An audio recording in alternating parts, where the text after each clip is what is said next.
జగన్మోహన్ రెడ్డి గారి press meet చూసాము. ఆయన మావిగన్ అంటేనే చంద్రబాబు నాయుడు గారికి బీపీ పెరుగుతుందంటూ ఆయన చెప్పారు. అమరావతిలో 17,000 స్క్వేర్ ఫీట్కి ఖర్చు పెడుతున్నారు, దాదాపు 20,000 రూపాయలు ఖర్చు పెడుతున్నారు, అవినీతి జరిగిందంటూ మాట్లాడారు. దీంతో పాటుగా రాజారెడ్డి గారి హత్య గురించి, రాజశేఖర్ రెడ్డి గారి మరణం గురించి, అలానే రంగా గారి హత్య గురించి, ఎన్కౌంటర్ పత్రికకు సంబంధించినటువంటి జర్నలిస్ట్ పింగళి దశరథరామ్ గారి గురించి, ఇలా అందరి గురించి ఆయన ప్రస్తావించడం జరిగింది.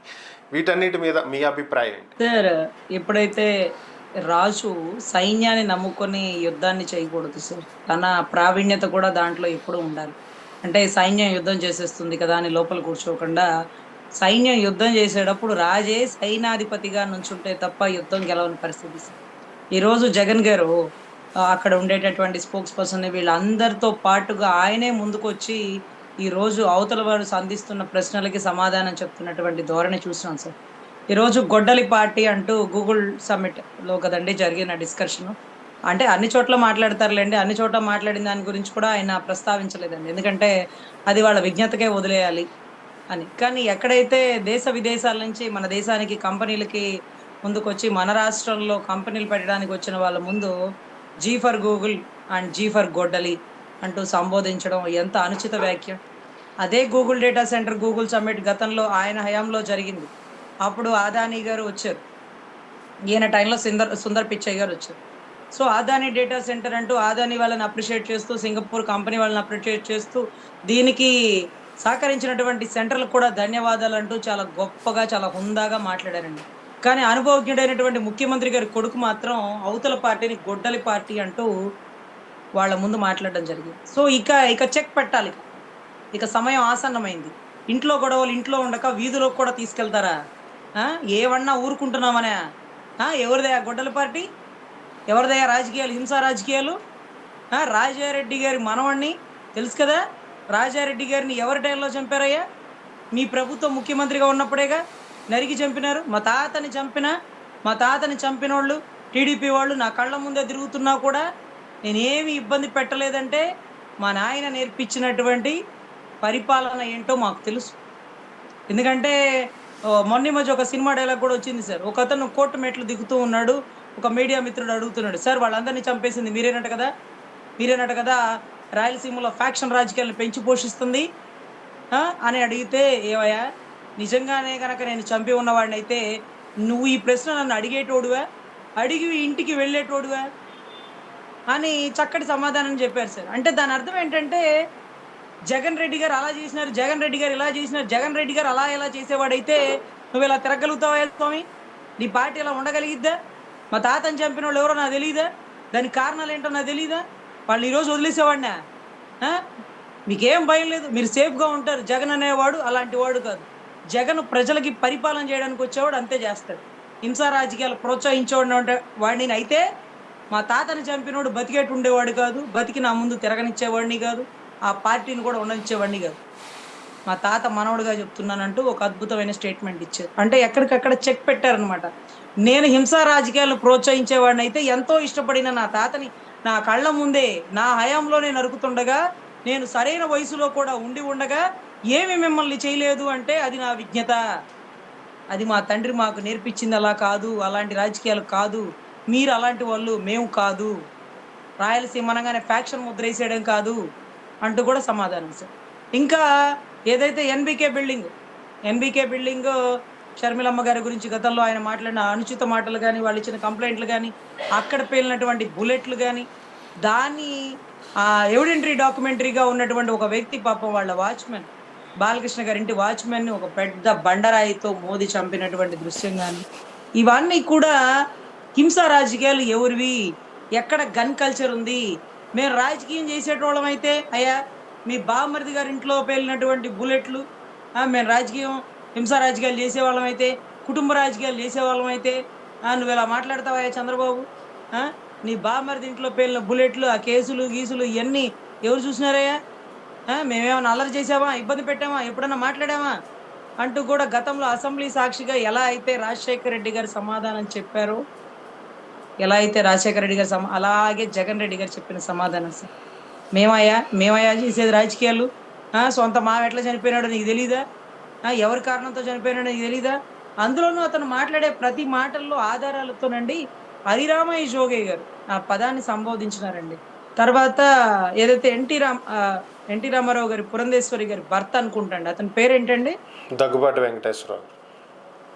దగ్గుబాటి వెంకటేశ్వరరావు గారు నీ గురించి రాసినటువంటి పుస్తకం.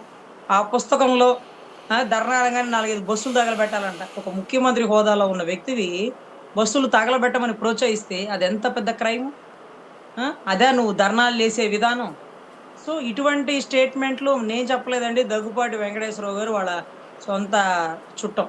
అంటే ఆయనకేమవుతాడంటే ఒక షడ్డకుడు అంటారు కదా! తోడల్లుడు. తోడల్లుడు. తోడల్లుడవుతాడు. హ్మ్. సో, ఆయన రాసినారు. అదే మాదిరిగా టైగర్, టైగర్ వంగవీటి రంగా గారిని ఆ! ఆ రోజు మీ ప్రభుత్వం ఉండగా అర్ధరాత్రులు, అపరాత్రులు, తెల్లారుజామున అంత దారుణంగా, కిరాతకంగా చంపితే 10 వేళ్ళు మీ వైపే చూపించినయి అవన్నీ మీకు తెలుసు. మీ ప్రభుత్వంలో చంపేసినారు. ఈ ప్రభుత్వంలో చంపేసినారు. అంటూ కూడా దాన్ని కూడా హరిరామయ్య జోగయ్య గారు అప్పుడు మీ ప్రభుత్వంలో ఆయన మంత్రిగా ఉన్నాడు. ఆయన కూడా మీకు చెప్పడం జరిగింది. "వద్దు సార్. ఏదైనుంటే ఎదుర్కొందాం. చంపేస్తే ఇష్యూ పెద్దదైపోతుంది సార్. అతను, అతను నిన్న మొన్న రాజకీయాల్లోకొచ్చిన వాడే సార్. మనకెదురు రాడు సార్. మనకిబ్బందుండదు సార్. అలా అంతేగాని ఎదుర్కొందాం కానీ చంపడం ఏంటి సార్" అంటూ కూడా ఆయన ఒక 4 పేరాలేమో రాసినాడండి 'హరిరామయ్య జోగయ్య' గారి పుస్తకం.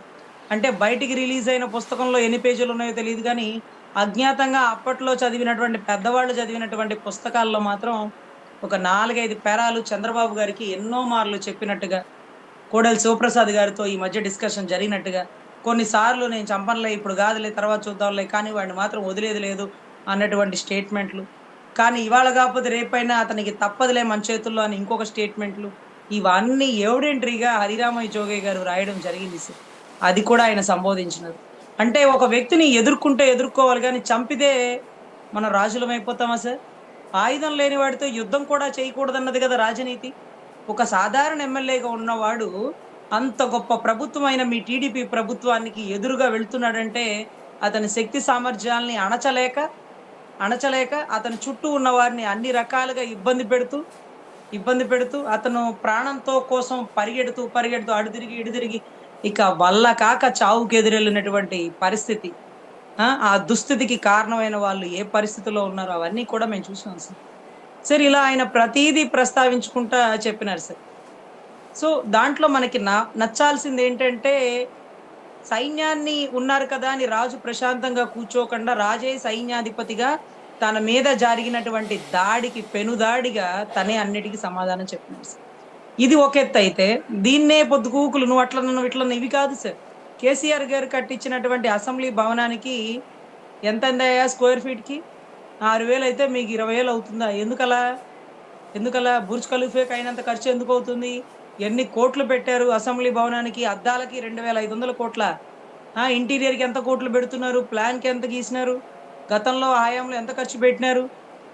సో, అప్పుడు అదే కాంట్రాక్టర్, ఇప్పుడు అదే కాంట్రాక్టర్. ఎంత తినేద్దాం అనుకున్నారు? ఎంత దోచేద్దాం అనుకున్నారు? ఎంత దాచేద్దాం అనుకున్నారు?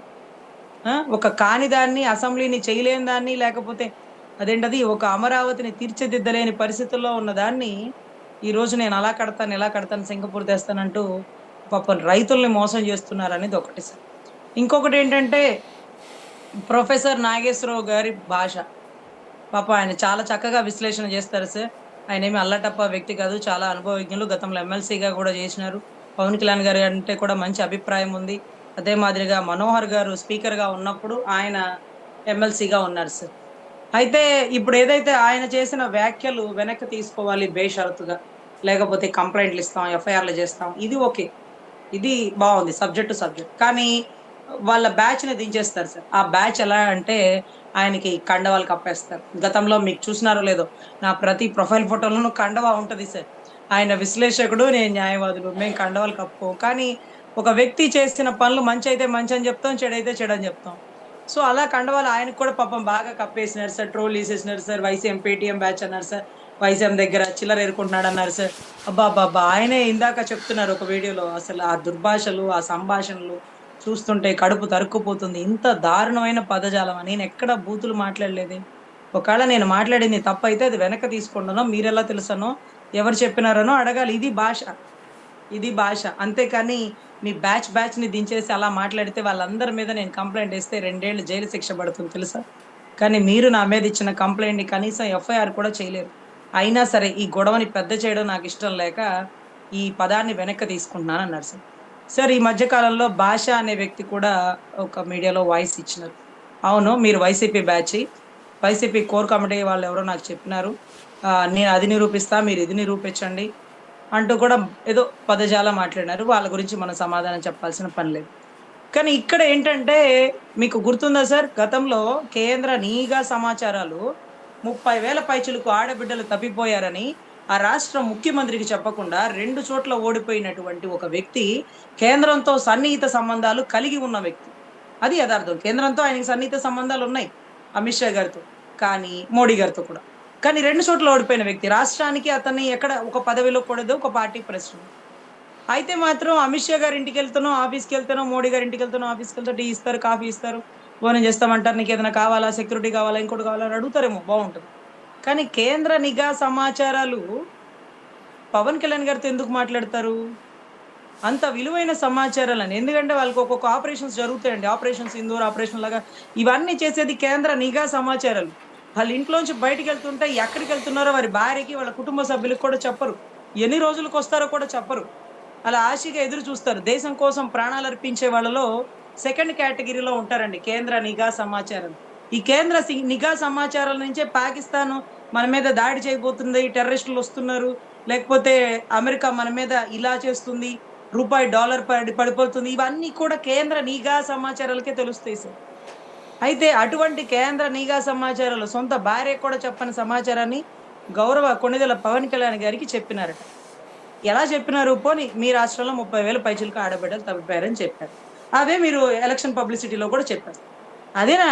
కాదట. ఆ 30,000 పైచిలుకు మంది ఏదైతే రాష్ట్రంలో ఉండే వాలంటీర్ వ్యవస్థ ద్వారా తప్పిపోయారట. ఇది హైలైటెడ్ పాయింట్.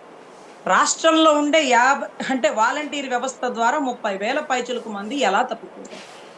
రాష్ట్రంలో ఉండే వాలంటీర్ వ్యవస్థ కరోనా టైంలో ప్రాణాలకు తెగించి పనిచేసింది. నెలకి 5,000 జీతం.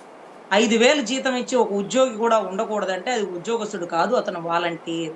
తనకి తాను వచ్చి సేవా దృక్పథంతో చేస్తున్నటువంటి ఒక పదజాలం వాలంటీర్. మీరు చూసుంటారు కదా! ఎన్‌హెచ్‌ఆర్‌సీలో వాటిలో వీటిలో రెడ్ క్రాస్ దాంట్లో, బ్లూ క్రాస్ దాంట్లో అంతా వాలంటీర్లుంటారు.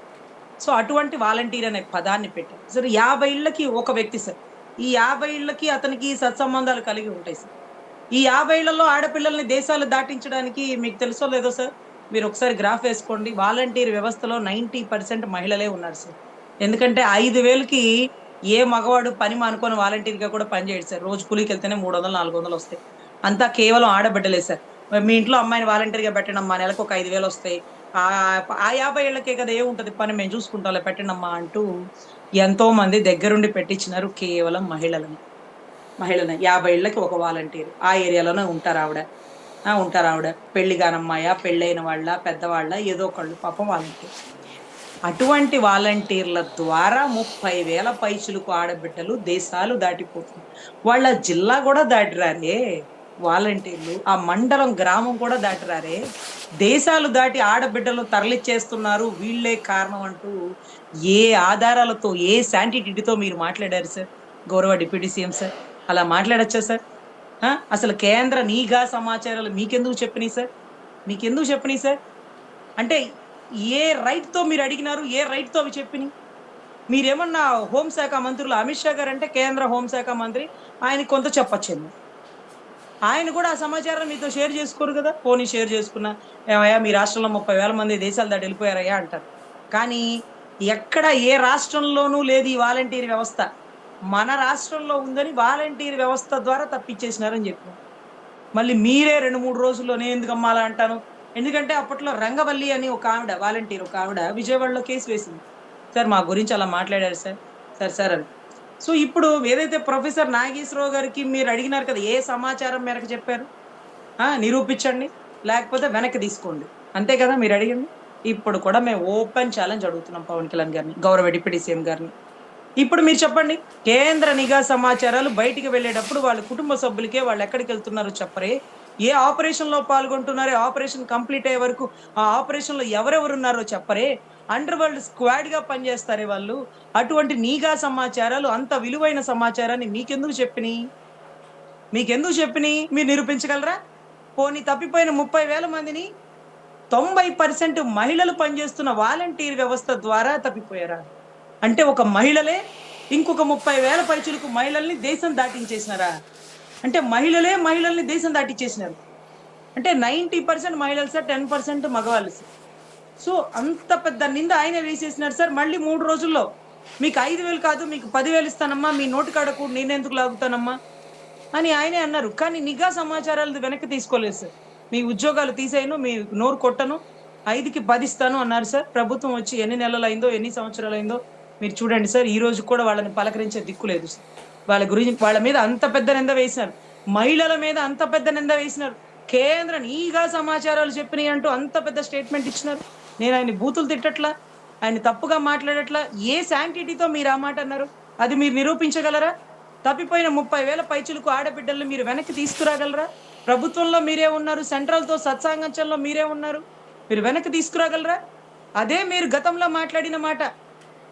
జగన్ కేంద్రంతో నేను ప్రభుత్వంలోకి రాగానే కేంద్రంతో నిన్ను ఆట ఆడిస్తాను చూడు, కేంద్రంతో చెప్పి నిన్ను ఆట ఆడిస్తాను చూడు అన్నారు సార్.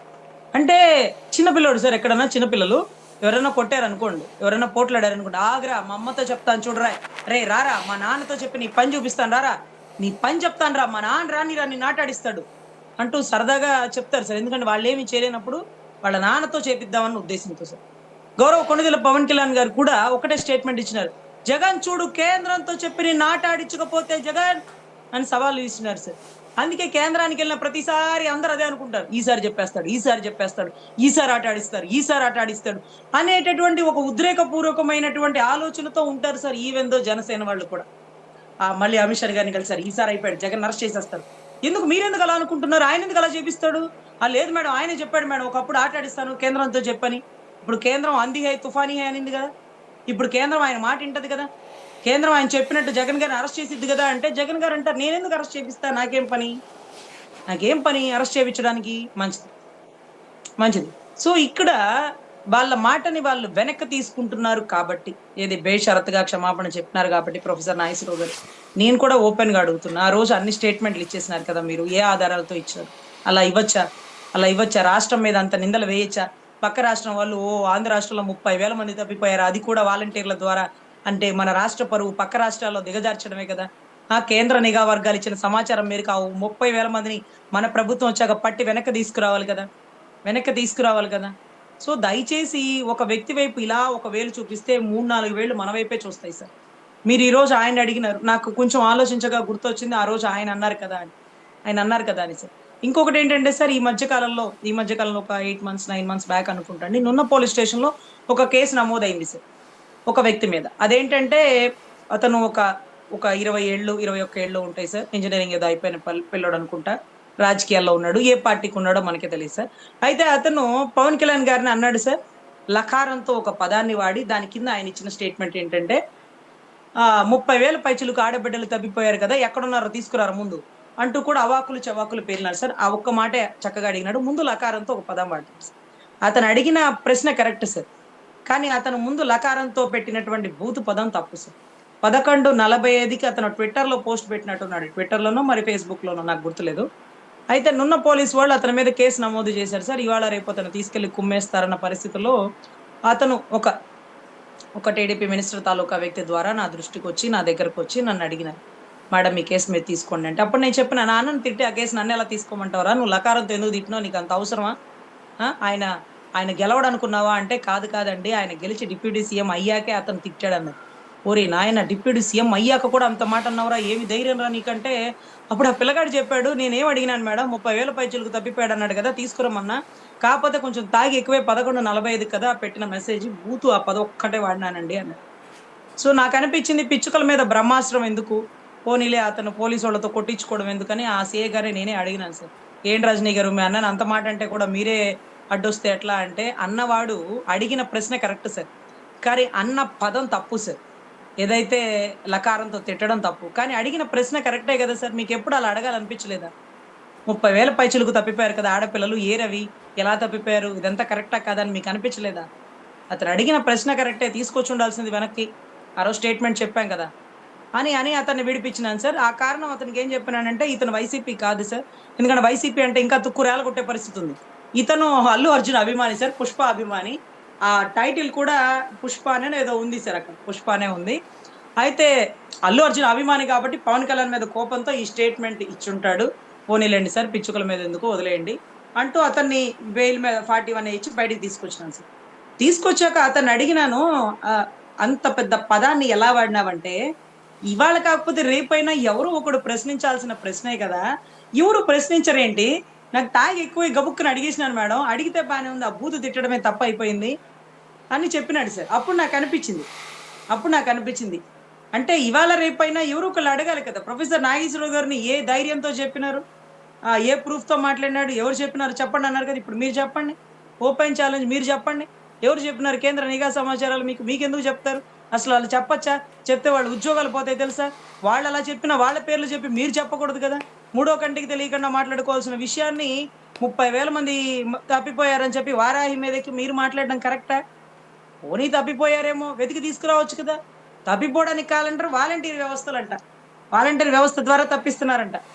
ఎంత పెద్ద అబద్ధం సార్ ఇది. ఎంత పెద్ద స్టేట్‌మెంట్ సార్ ఇది. ఇక్కడ ఉండే మహిళలు మొత్తం 90% మహిళలు వాలంటీర్. అక్కడ తప్పిపోయింది మహిళలు. ఒక మహిళల్ని తప్పిచ్చారంటూ మీ చేతికి మట్టంటించుకోకుండా గొప్ప ప్రచారంతో రాజకీయం చేసేసినారు. కర్నూలులో కవాతులు చేసి సుగాలి ప్రీతి తల్లికి న్యాయం చేస్తాను జగన్. ఒక తల్లికి అన్యాయం జరిగితే ప్రశ్నించలేవా జగన్ అని అడిగేసినారు. మీరేం ప్రశ్నించినారు? ప్రశ్నించడానికి లేదమ్మా. అది కోర్టులో నడుస్తున్న కేసు అన్నారు. మరి అవతలోడు కూడా అందుకే ప్రశ్నించలేదేమో మనకేం తెలుసు? తెలీదు కదా! అంటే మన దాకా వస్తే ఒకటి, వాళ్ళ దాకా వస్తే మరొకటి అంటే అవ్వదు కదా సార్. సో దయచేసి ఆయన అరెస్ట్‌ని మనం ఖండించకపోయినా, ఇలాంటి మాటలు మాట్లాడేటప్పుడు బేషరతుగా వెనక్కి తీసుకోమని మిమ్మల్ని అడిగే ధైర్యం వైసీపీలో ఉండే మినిస్టర్లకో, వైసీపీ నాయకులకో లేదు కాబట్టి, మీరు గౌరవ డిప్యూటీ సీఎం హోదాలో ఉన్నారు కాబట్టి, ఇటువంటి స్టేట్మెంట్‌లు ఇచ్చేటప్పుడు మీరు కూడా ఆచితూచి ఆధారాలతో ఇవ్వండి. ఈరోజు కూడా 2 తెలుగు రాష్ట్రాల్లో కూడా నిఘా సమాచారాలు ఇంకా కూడా మహిళల మీద ఎంతమంది మీద దాడులు జరిగినాయి, ఎంతమంది చనిపోయారని ఒక ఫిగర్ ఇస్తది. ఇంతమందని. వీళ్ళ ద్వారా, వాళ్ళ ద్వారా అని చెప్పిన చరిత్ర ఎప్పుడూ లేదు. కానీ మీకు చెప్పినయి చెవులో. వాలంటీర్ వ్యవస్థ ద్వారా తప్పిపోయారని. అదేంటో మాకర్థం కాలే. పాపం. మన కళ్ళ ముందు వాళ్ళే. మన వాలంటీర్లు, మన ఇళ్లలో పిల్లలు, మన సందుల్లో, గొంతుల్లో పిల్లలు. చక్కటి చదువుకున్న పిల్లలు. వాళ్ళ మీద అంత పెద్ద నిందేసేసినారు. కరోనా టైంలో మీరు ఎక్కడో తెలంగాణలో ట్రీట్మెంట్ తీసుకున్నారు. మీకు కూడా కరోనా వచ్చింది. మీరు చాలా ప్రాణాంతక పరిస్థితి నుంచి బయటకొచ్చారు. మీరు తొందరగా కోలుకోవాలని మేమందరం భావించాం. మీరు కనీసం ఆంధ్ర రాష్ట్రంలో అడుగు పెట్టలేని పరిస్థితుల్లో ఉన్నారు. కానీ ఇదే ఆంధ్ర రాష్ట్రంలో కరోనాతో ఎంతో మంది చనిపోతే, ఆ కరోనాలో కూడా ప్రాణాలకు తెగించి ఆడబిడ్డలు ఇంట్లో వాళ్ళ భర్తని, బిడ్డని అక్కడ పెట్టి వీళ్ళకి సరుకులు, కూరగాయలు ఇచ్చి దేశ విదేశాల నుంచి ఎవరెవరు వచ్చారు, హైదరాబాద్ నుంచి ఎవరెవరు వచ్చారు, మీకు వ్యాక్సిన్ అందిందా, మీకు బ్లీచింగ్ వేసుకున్నారా, మీకు పారాసెటమాల్ అందిందా, మీకు ట్రీట్మెంట్‌కి వచ్చారా, మీ ఇంట్లో ఎవరెవరు ఉంటారు, కొత్త వాళ్ళు ఎవరు వచ్చారు, మీకు కరోనా వచ్చిందా, మీరు ఈ ఫుడ్ తినాలి, ఆ ఫుడ్ తినాలి. ఇవన్నీ పని చేసినటువంటి వాలంటీర్ వ్యవస్థని మీరు వేసిన అతి పెద్ద అమానుషమైన నింద వీళ్ళే వీళ్ళే ఆడబిడ్డల్ని దేశాలు దాటిచ్చినారు అని. ఆధారాలు లేవు. కేంద్ర నిఘా సమాచారాలు ఎంతవరకు చెప్పినాయో తెలీదు. ఈ రోజుకి తప్పిపోయిన ఆడబిడ్డలను వెనక్కి తీసుకురాలేదు. ఆఖరికి తాగుబోతులు తాగి నిజాలు మాట్లాడతారన్నట్టుగా వాడు తాగి 11:45కి పెట్టిన స్టేట్మెంట్ ఆ పిల్లగాడు. తప్పిపోయిన వాళ్ళని పట్టక తెచ్చావా అని ఒక డిప్యూటీ సీఎంనే ప్రశ్నించినాడు.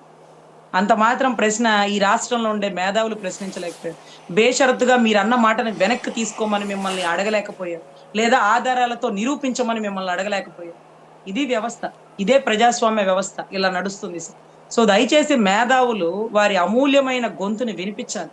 తప్పుని ప్రశ్నించాలి. దాని పర్యవసానం ఏవైనా జరగనివ్వండి. కన్నా రజనీ గారికి వైసీపీ కండవా కప్పనివ్వండి, వైసీపీ కిరీటాలు పెట్టనివ్వండి, బూతులు తిట్టనివ్వండి, ఇంకొకటి చేయనివ్వండి. What ever it may be. నేను అడిగిన ప్రశ్నలో బూతులు లేవు కదా. మీరన్న మాటల్ని మీకే చెప్పినాం. ఏ ఆధారాలతో మీరన్నారు? బేషరతుగా వెనక్కి తీసుకుంటారా? ఆధారాలు ప్రొడ్యూస్ చేస్తారా? తప్పిపోయిన ఆడపిల్లల్ని వెనక్కి తెస్తారా? ఏ వాలంటీర్లు దేశాలు దాటిచ్చినాయి? ఇన్ని వేల మంది ఉన్నారు కదా వాలంటీర్లు. ఎంతమంది దాటిచ్చినారు? ఎంతమంది ఈ కేసులో ముద్దాయిగా ఉన్నారు? పట్టుకోండి సార్, అరెస్ట్ చేయండి సార్. నోటి మాటే కదా. ఒక పార్టీ ప్రెసిడెంట్ గా ఉన్న మీరు నోటి మాటతో అన్ని మాటలు మాట్లాడితే, ఒక అనలిస్టు, ఒక ప్రొఫెసరు, వయసు రీత్యా పెద్దవాడు ఏదో కొద్దో గొప్పో పావల % ఆధారం లేకుండా అలా మాట్లాడ్డు కదా. అందులోను మీరు తేపకి జగన్ నేను ప్రభుత్వంలోకి రాగానే కేంద్రంతో చెప్పి నేను నాటలాడిస్తానంటే వెళ్ళిన ప్రతిసారి కేంద్రంతో ఇదే చెప్తారేమో అని ఆశిస్తున్నారు. మీరు చెప్పరని, జగన్ గారిని అరెస్ట్ చేసే ఉద్దేశం మీకు లేదని, జగన్ గారి జోలికి మీరు వెళ్ళదలుచుకోలేదని వాళ్ళకి తెలియదు కదా. వాళ్ళకి తెలియదు కదా, ఇప్పుడు తెలిసింది కదా. మీరు అరెస్ట్ చేయించరు. మీరు అరెస్ట్ చేయించినప్పుడు, మీకు అరెస్ట్ చేయించే అధికారం మీకు లేదనుకున్నప్పుడు, కేసులు కోర్టులు చూసుకోవాలి, సెంట్రల్ సిబిఐ చూసుకోవాలి, మాకేం పని అని మీరు అంటున్నప్పుడు, మీ రాష్ట్ర ముఖ్యమంత్రి, మన రాష్ట్ర ముఖ్యమంత్రి జగన్ నేను తలుచుకుంటే నేను అరెస్ట్ చేయగలను, వద్దనుకుంటే ఆగగలను. పవన్ కళ్యాణ్ కూడా చెప్పాడు జగన్ అరెస్ట్ చేయొద్దని, అందుకే వదిలేశాను అని ఆయనే స్టేట్మెంట్ ఇచ్చినారు. అప్పుడు ఆయనకి చెప్పుండాల్సింది, సార్ మన ముఖ్యమంత్రులుగా ఉప ముఖ్యమంత్రులుగా పరిపాలన చేయాలి కానీ జగన్ గారిని అరెస్ట్ చేయాల్సిన అవసరం మనకేంటి, సెంట్రల్ చూసుకుంటది కదా, మీరు అలా ఎలా స్టేట్మెంట్ ఇచ్చేస్తారు పబ్లిక్ చూస్తుండగా. నేను తలుచుకుంటా నేను అరెస్ట్ చేయగలను కానీ ఎందుకులే అని వదిలేసినాను. పవన్ కళ్యాణ్ అడిగినా అతను కూడా అరెస్ట్ చేయొద్దులే అన్నాడు, అందుకే వదిలేసినాను. ఇలాంటి స్టేట్మెంట్లు, ఇలాంటి అనుచిత వ్యాఖ్యలు ఏ అధికారంతో మీరు మాట్లాడారు? ముఖ్యమంత్రి అయితే మీరు అరెస్ట్ చేయగలరా? ముఖ్యమంత్రి అయితే మీరు పేమెంట్ తీసుకొని అరెస్ట్ చేయకుండా ఉండగలరా? మీ పరిధి ఎంతవరకు? ఇలాంటివి ఇమీడియట్ గా స్పీకర్ అనుభవం గల వ్యక్తులు నాదెండ్ల మనోహర్ గారు వెంటనే సీఎం గారికి చెప్పు ఉండాల్సింది, సార్ అలాంటి స్టేట్మెంట్ మనం చేయకూడదు సార్, సార్ తప్పు సార్, మనకేముంటుంది సార్ అధికారం, సెంట్రల్ చూసుకుంటుంది అని చక్కటి భావజాలంతో బేషరతుగా వెనక్కి తీసుకోవాలని ఎలా అయితే ప్రొఫెసర్ నాగేశ్వరరావు గారికి చెప్పారో అలాగే అలాగే సీఎం గారికి చెప్పాలా. మనం అలా కూడా బలేవాళ్ళ సార్, బలేవాళ్ళ, నేను స్పీకర్గా ఉన్నాను, మీకు తెలియదు నేను స్పీకర్గా ఉన్నానని చెప్పాల్సింది. ఆయన అంటాడు నేను 4 సార్లు ముఖ్యమంత్రిగా ఉన్నా, నాకు తెలిసిలే పోయి పనిచేసుకోవాలి అంటారు. సో ఇటువంటి పరిస్థితుల్లో ఆచి తూచి అందరూ మాట్లాడితే బాగుంటుంది. ఒకళ్ళు మాట్లాడగానే అలా ఎలా మాట్లాడతారు రజనీ గారు అంటూ నా మీద, అలా ఎలా మాట్లాడతారు ప్రొఫెసర్ నాగేశ్వరరావు గారు ఆయన మీద, అలా మా మీద పడే బదులు ఇన్ని మాటలు మాట్లాడిన మీరు ఏ సమాధానాలు చెప్తారు? ఒక ముఖ్యమంత్రి అరెస్ట్ చేయగలడా? ఒక ఉప ముఖ్యమంత్రి స్థాయిలో గతంలో 2 చోట్ల ఓడిపోయిన వ్యక్తి కేంద్ర నిఘా సమాచారాలు చెప్పినాయి అని చెప్పచ్చా? అతనికి ఎందుకు చెప్తాయి? అతనితో ఎందుకు మాట్లాడతాయి? అసలు ఎవరెవరు అధికారులు ఉన్నారో తెలుసా అతనికి?